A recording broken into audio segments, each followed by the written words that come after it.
This is Cosmo. Can y'all hear me okay? Yep. Yes. Awesome. Yeah, we're getting a lot of questions from chat, so I want to jump in. A lot of art questions. I have a question from WigXU. I have a question, a genuine one. Instead of scrubbing so many assets, would it not make more sense to employ the artist, who obviously has nailed the aesthetic you're looking for, and keep the assets as they are? Sorry, Joe And I can Cross. jump in with the answer unless you want to take it, Cross. I know Cross he got kicked out of the Discord for some reason. Like, I'm starting his machine, so that we might have a technical issue right now. Do you want to? They're basically asking, wouldn't it be easier just to hire someone to remake the assets as opposed to? Sorry, do you want to repeat the question? Apologies. Yeah, go for it. Can you repeat it? Yeah. Just so I can relay it to Cross, because Cross can't hear you right now. But instead of scrubbing so many assets, would it not make more sense to employ the artist, who obviously has nailed the aesthetic? So the question was, instead of scrubbing all the assets, wouldn't it be easier to employ the artist who made all the assets? Yeah, I mean, and for what it's worth, we're confident the majority of the assets in that capacity are original, created internally by our internal artists. We would love to work with Antireal if that's an opportunity that presents itself. I mean, that's part of what we sort of reached out to communicate. It's a very at this point, it's a very small sort of set of assets. The decals themselves are the kind of they're details that are sort of placed on the sides of buildings or crates or something like that. So we absolutely do need to replace them, and we would rule in sort of any sort of way of doing that, including contracting, collaborating, or working with the artist for sure. Yeah, and additionally, I think it's a great question.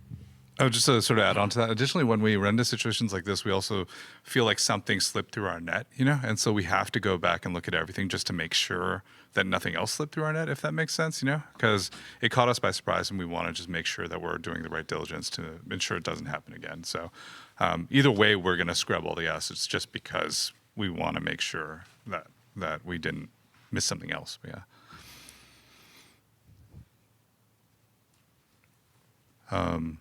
yeah, but that's a good question. Yeah, we're getting a lot of just like general. We're getting a lot of general questions in the chat, Cross, about like the overall aesthetic. Do you want to like speak to that and like kind of like where you're getting like the influence, where you're like making the art? You have to relay this question again, Joe. So there's a lot of questions just about where your inspiration for a lot of this art style and sort of like where that comes from. Yeah. And how you think of the art style. Yeah, I mean, it comes from a lot of sources, a lot of genres. I talked about it a little bit online, probably a couple of years ago. Graphic design is obviously a massive part of our game, and typography in general. That's one of the things I sort of am the most proud of in a lot of ways, is sort of the idea of elevating typography and graphic design to sort of the forefront in a game or in an industry that typically doesn't, I think is sort of safe to say. So in terms of that, the influences range from there's even some DNA shared, I think, with Destiny, with sort of Swiss modernism and that whole genre of sans serif typography, all the way up through 2000s, early 90s, which is where I mentioned before. I think there is a lot of overlap there in terms of inspiration with Antireal. The designers are public, vector art, that kind of thing. Just an example of sort of an exciting part of graphic design history that feels connected to, sort of naturally connected to games.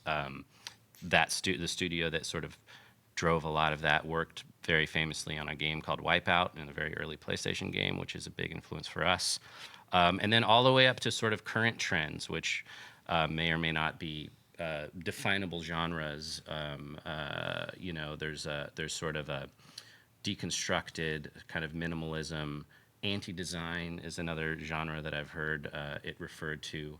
And this is just specifically thinking about typography and sort of the sort of superficial layer of our branding and sort of in-world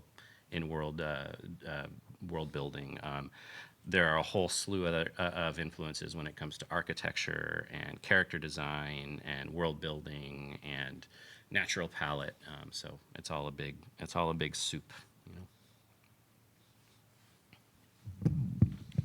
Awesome.